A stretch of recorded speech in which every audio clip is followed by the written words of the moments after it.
And we are live. Welcome back with Murphy Mac to another episode of the Fitness Beginner Podcast, where we help you get started in your fitness journey. What is up, folks? Hope y'all having a great day. Y'all had a great weekend, and you're getting off to a great start so far. If you listen to this on Monday, we are one weekend to my backyard ultra prep. So we had my first week this week. It was pretty good. Legs were a little sore to begin with, but we feel good now. I got a rest day today, and I had a rest day Friday, so right back on track. So yeah, it's looking good. So far, we got another podcast episode for y'all today, and today's podcast topic is actually about. I got it from another podcast that I listened to this past week. It's another fitness podcast that I absolutely love. It's called Mind Pump. So if you've listened to any fitness podcast, you've probably heard of this one. You've probably listened to it before. It's very good. The dudes on there are really smart, very educational. They know what they're doing. They've been doing it for years. And they had a podcast topic where they talked about some key movements, like functionalities, abilities that you lose as you age if you don't, kind of use them, if you don't practice them, if you don't keep doing them or training them. So that's what today's podcast topic is going to be about. So I had to give credit to them because this was actually their idea. But I really liked it, and I think it's very beneficial for most of us. And you've probably noticed yourself kind of losing some of these abilities already. So we're going to tell you how to, kind of overcome that, how to train them, how to make sure you're practicing them so you don't lose these abilities as you get older, as you age, because you will if you don't. Like, our bodies are 100%. If you don't use it, you'll lose it. That's a fact, no matter what you do. So that's what we're going to go over today. And we got seven functional movements that if you don't use them, you'll lose them if you're not training them. That's what we're going to go over today. So as we all know, like, fitness is not just about build muscle, losing fat. A lot of it is also about just maintaining our ability to move like we were designed to move, move like a normal human moves. You think of a baby, when they're born, they're very, very flexible. They can move in so many different ways. And then as you get older, you just can't do that no more. It's because we don't put ourselves in those positions anymore. We don't practice them, and your body stiffens up. So we want to be able to be as functional as we can. We want to be able to move in all the different planes and movement patterns that a human is supposed to be able to move in. And if you don't do that as you get older, you tend to kind of lose those abilities to do that. So we're going to work on, that's what we need to work on. And I'm bad about this. This is why I wanted to do this podcast, because I need to practice a lot of these too, because I don't do them either. I used to do them, but now I kind of got stuck in certain ways of things I do. So this podcast is talking to me too. So this is not just, I think everybody is going to learn something or benefit from this podcast today. So if you don't use these certain movement patterns, you're going to lose them eventually. And once they're gone, they're hard to get back. I'm not saying you can't get them back. You definitely can if you work on them. But once they're gone, they're going to be very hard to get back, and you have to work at them and practice them really hard to really get them back.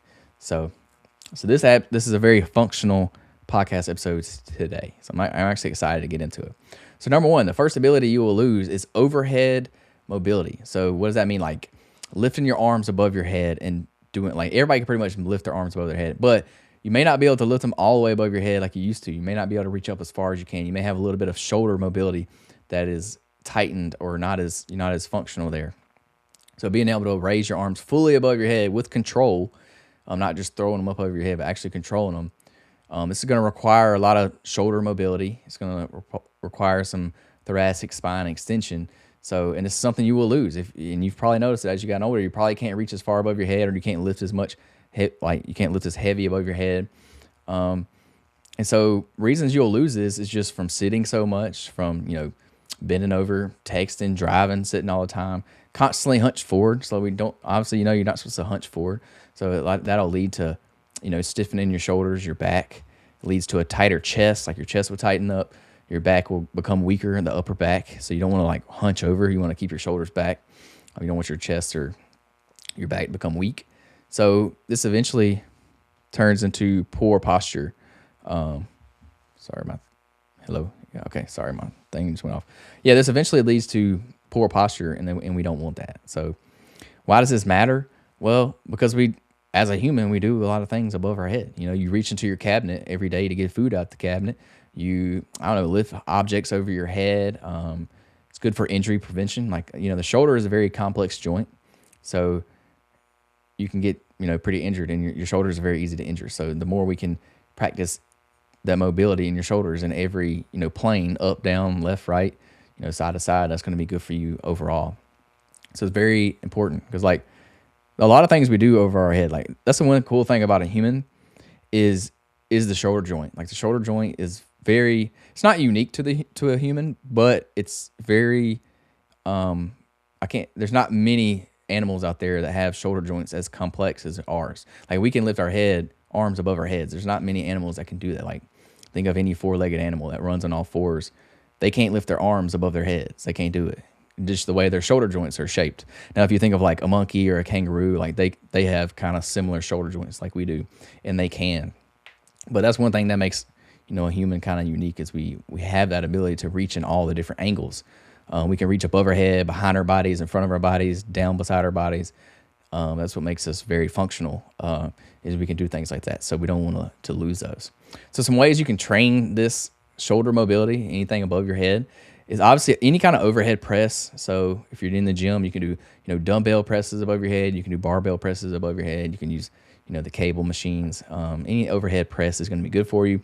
You can do dead hangs from a pull-up bar. So this is going to be good to, loosen up a lot of those muscles in your back and in your shoulders. So a dead hang is just when you grab a pull-up bar or any kind of bar and just hang from it. Like literally just let all your muscles go limp and just hang from the bar and just let your spine decompress, loosen up the shoulders. That's very good. And actually dead hangs feel good too. Like when you get done doing a dead hang, when you get done, like you feel kind of loosened up, you feel good. So yeah, I definitely recommend trying them. I do them at the gym sometimes as well, but that's one way you can do that. Wall slides. So like, that's like when it's kind of hard to explain, but you're, rubbing your arms like across the wall. You're doing circular motions. I don't know. It's hard to explain. You just have to look that one up.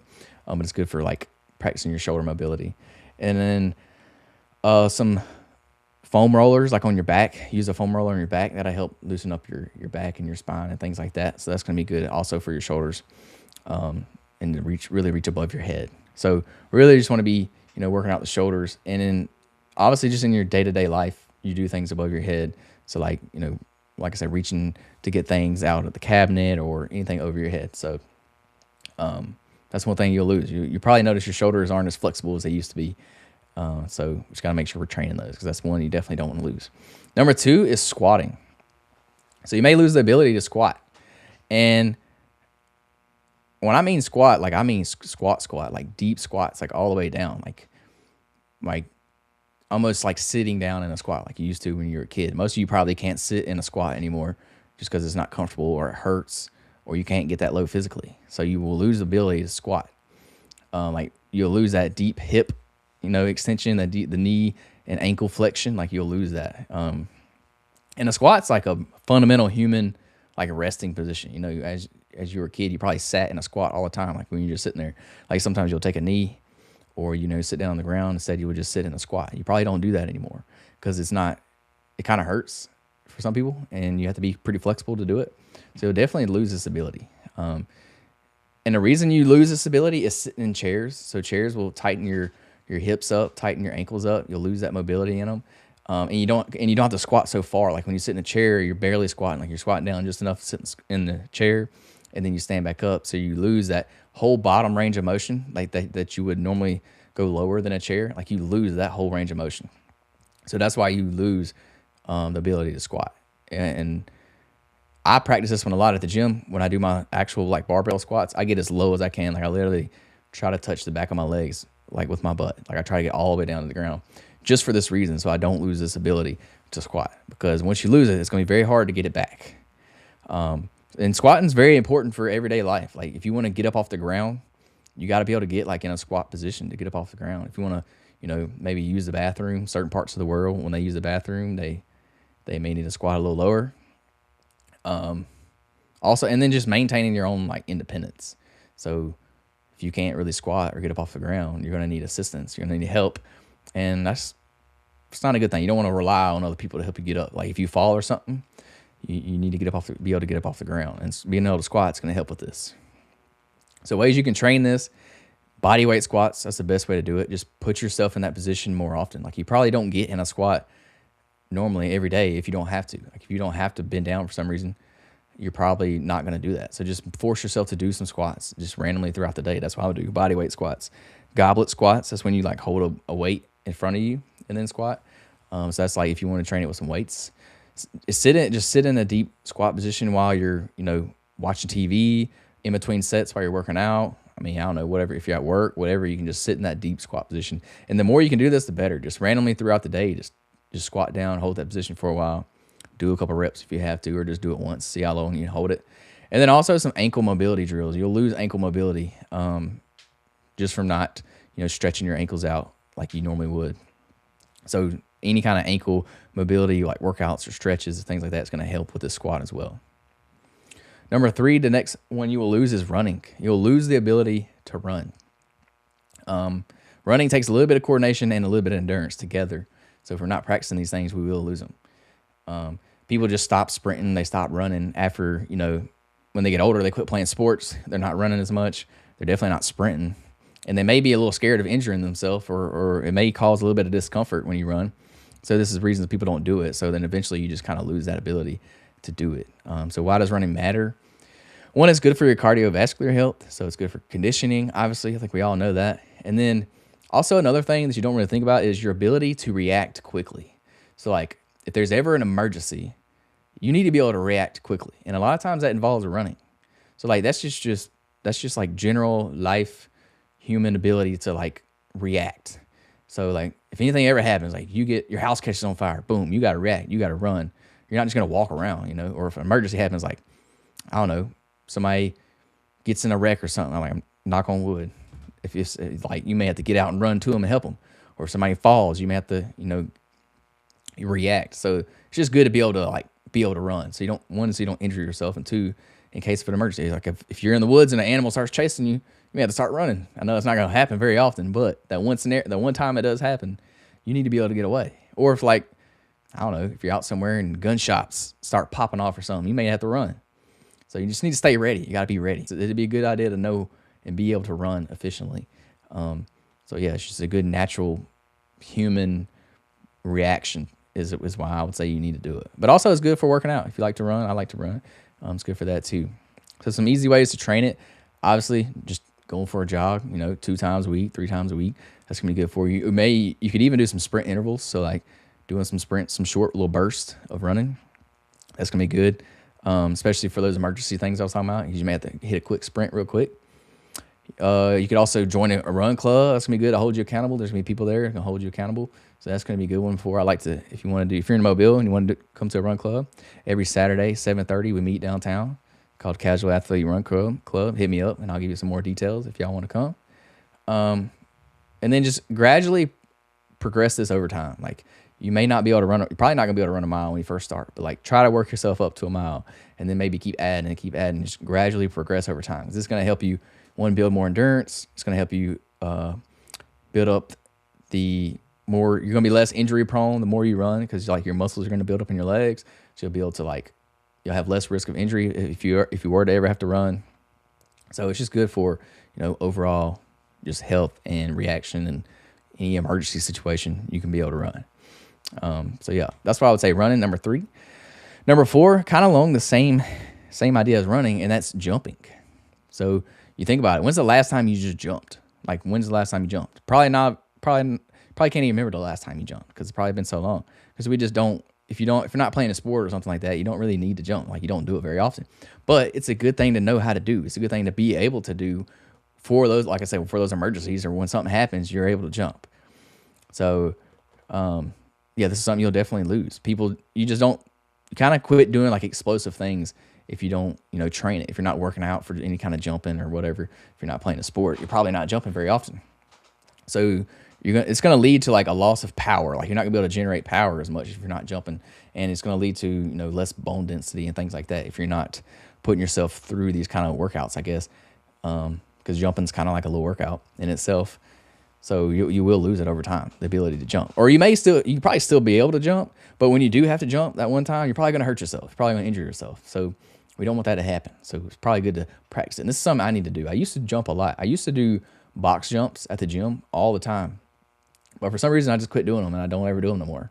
I do still run, so I still got that one in the bag. And I do a lot of overhead lifts, so I still got the overhead in the bag. And then squatting, I do that. I do deep squats when I squat. So I'm good on that one. But this one I'm not good on. Jumping, I need to practice. I need to do some, one-legged jumps. I need to do some box jumps. I need to add these back into my training because I don't do them no more. And it's probably good for your knees and for your ankles because you're landing, all your body weight's landing on them. So it's good to train these because you will injure yourself if you ever had to jump for any reason. So it's good to kind of keep those muscles, built up in your knees and your ankles and your legs. So, yeah, that's a good one. So easy ways to train this. I just mentioned box jumps. That's a good one. Jump rope is also a good one. I used to do jump ropes a lot too, just kind of as a warm up. I don't ever really jump rope anymore either, but I probably should keep doing that. You could do broad jumps or burpee broad jumps. Those are good ones. That's just where you jump as far out in front of you as far as you can. And then even just doing like some small hops just consistently, like throughout the day, you could just do kind of some small like hops, even kind of like a jump rope. With a jump rope, you don't jump too high. You're just kind of doing like some little hops or some skips. That's probably good for you too. So I would just practice that throughout the day as you can. So that's number 4, jumping. Probably hadn't jumped in a while, so that's a good one to make sure you're practicing or you'll lose the ability to jump. Number 5, sitting mobility. And when I say sitting, I don't mean like sitting in a chair. I mean sitting, like getting up and down. So and more specifically, sitting on the ground. Like sitting on the ground and standing back up off of the ground without assistance. So this is kind of similar to the squatting one, but it's I really prefer to like sitting on the ground because think about it, when's the last time you sat on the ground?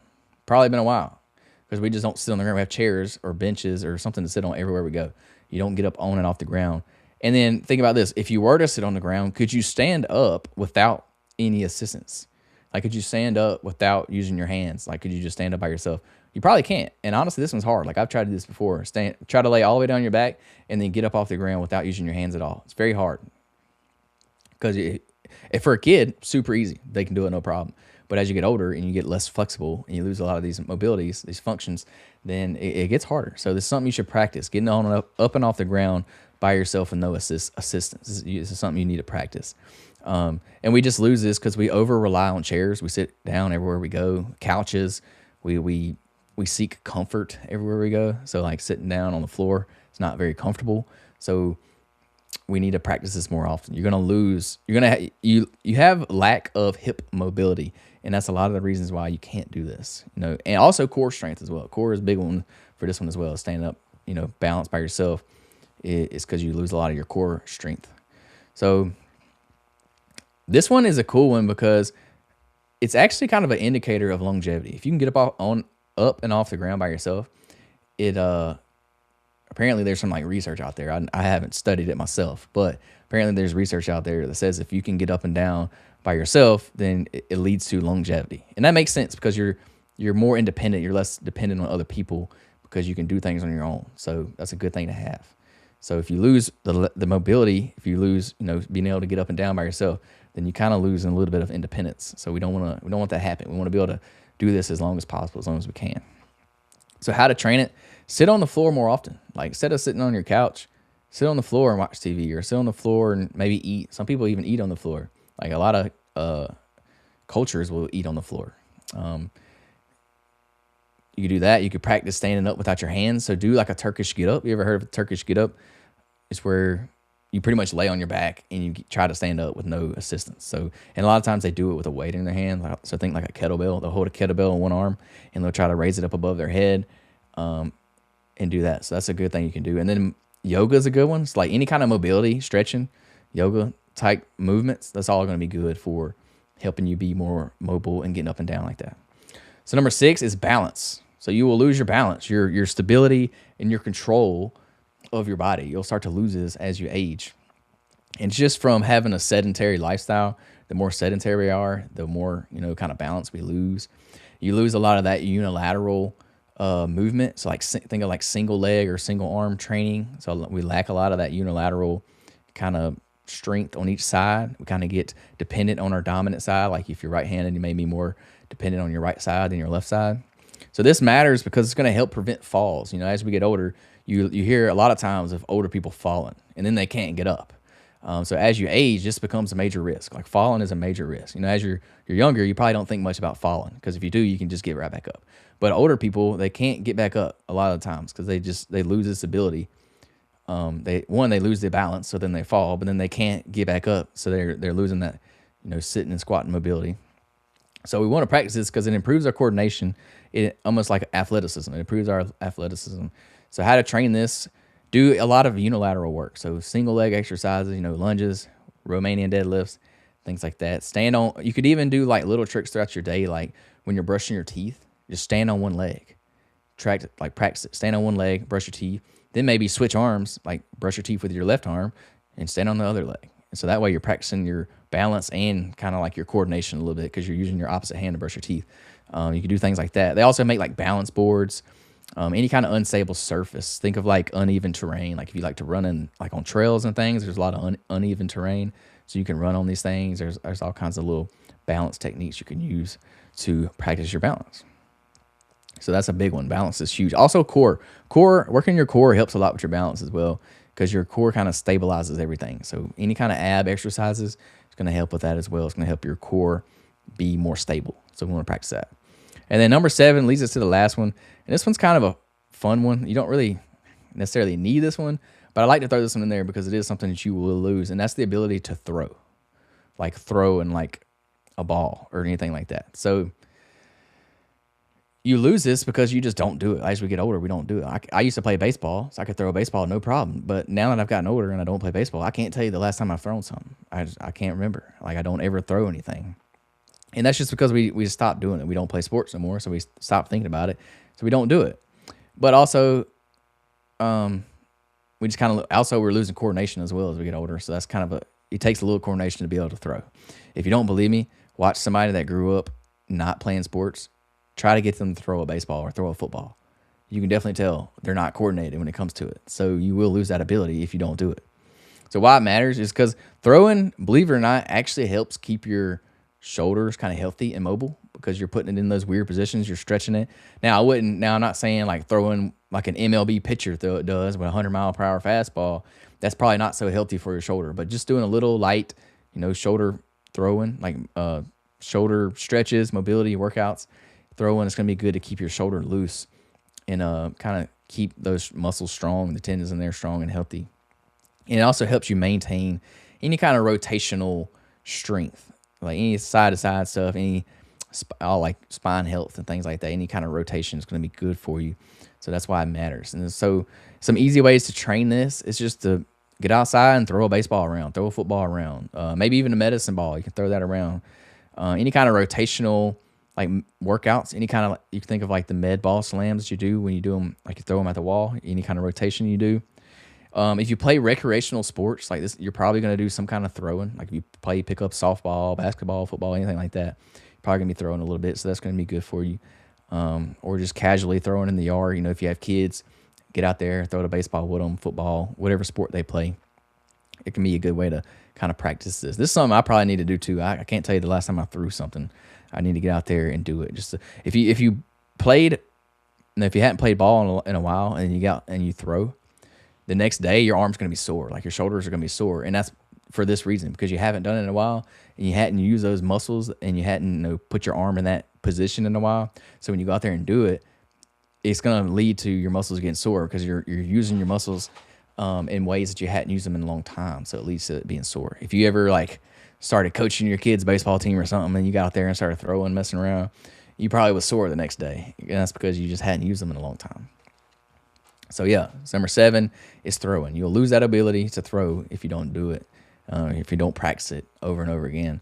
And I'm not saying you have to do these things every day, but it would be good to try them, at least once or twice a week to keep practicing these things. And throwing, that's obviously just a fun one. You don't necessarily have to do that. But all the other ones, I would say you need to be doing at least once a week, if not more than that. So you need to be doing any kind of overhead lifts, overhead stretches, things like that. You need to be squatting. You need to be running. I mean, you don't necessarily need to be running, but at least walking, making sure you don't lose that ability, to really walk and stretch and things like that. Jumping, this is a good one just for overall functionality, being able to jump, to bend down, to jump up. You're practicing your power, your explosiveness. You're practicing, you're building up those muscles in your knees and your legs and ankles, things like that. Sitting mobility, getting up and down off the ground. This is obviously going to be a good one for everybody. And then, 6, balance. If you can't balance, then you're going to struggle doing everything. So you need to be able to balance. So yeah, Those are all some good ones. So some key takeaways for today's episode is just your body is a machine that lives by the rule, use it or lose it. So if you don't use it, you're going to lose it. And that's just kind of how our bodies work. So these 7 movements we just talked about, these are kind of fundamental human movements. They're not really advanced fitness movements. Like there's none of these are just advanced. They're all pretty basic and pretty fundamental that we should be able to do. A lot of us, when we get in the gym, we train a lot for aesthetics, which is kind of what I do. So I'm guilty of this. We train a lot of aesthetic type training. We do a lot of that, but we ignore functional training. We ignore, just functionality as everyday humans that we need to practice in our everyday, like in our training routines. And we need to be throwing some functional lifts in there, some functional movements. And for these, you don't even have to lift no weights. Like a lot of these functional things you need to be doing, or could just be body weight. Like the jumping, you just need body weight. Squatting, you can just do body weight. All the stretching, you can do it body weight, a lot of it. So we need to start incorporating some functionality, start incorporating some unilateral stuff into your training sessions, because that's going to be good, to balance both sides out. Like if you really depend on your dominant side, well, you need to train your other side to kind of help balance things out. So when you do those unilateral lifts, that's going to help a lot for, kind of balancing your body out a lot when it comes to, having one side being stronger than the other. So we want to be strong, we want to be capable, and we want to be independent. Like we don't want to have to lean on other people to help us do our everyday basic movements and things. And I know as you get older, like really old, like you're probably gonna need some help doing these things. But the longer you can practice these, and the longer you can kind of keep these in your routine, the better it's gonna be for you. Like the longer you're gonna be able to keep doing simple things like squatting, getting up off the ground, things like that. It's gonna be key, especially as you age. So if you're not doing any of these, start by doing like 1 or 2 of these. I challenge y'all to do these this week. Do 1 or 2, maybe even 3 of these this week in your training routine. And then try to fit a day or 2, or maybe just pick one each day. Like do a different one each day, each one of your training days. Like if you train 3 days a week, pick 3 different, kind of functional mobility movements, and just add one in each of your workouts. Or however many workouts you do a week, try to add one in your workout and start practicing it. I know I'm going to try to add jumping in mine. That's going to be my key. My one is jumping. I'm going to start doing some box jumps again. I used to do this a lot. I need to practice them again. So I'm going to add jumping in. I would say throwing, but I just don't have nobody to throw with. If I had somebody to throw with, I would get out in the yard and throw a baseball in a heartbeat. Like that's fun. I enjoy doing that. I used to love doing that as a kid, but it's kind of hard when you don't have nobody to throw with. So I may not be doing that one, but yeah, I think I'm going to add jumping back into, I'm trying to do them at least once a week in my routine. Try to add some box jumps back in there, because that's going to be good, just so I don't lose that ability to do that. Because I'm already doing a lot of the other ones that we talked about, so that's going to be the one I pick. So I'll challenge y'all, do 1, 2, maybe even 3 of these, to put them in your routine, try them out so we don't lose them, because we want to stay functional, we want to stay mobile as we get older. So the more we can do this, the longer we can do this, the better it's going to be for us in the long term. So yeah, that's all I got for y'all today. Thank y'all so much for tuning in. I appreciate it. Share the podcast with somebody. Like it, subscribe, comment, do all the good social media things that y'all do. I appreciate it. We're coming up on episode 200 very soon. This was episode 194. So we're going to be there before long, and that's going to be a super cool episode. I don't have anything planned for it yet. If you got any good ideas, let me know. I think we got to come up with something cool to do for the 200th episode. We'll see. But yeah, thank y'all so much for tuning in. I appreciate it. Y'all have a great week. Go out there and achieve your goals. Do big things. All that. I believe in y'all, so you should believe in yourself. Yeah, go get it. Y'all have a great day. Peace, love, protein. We out.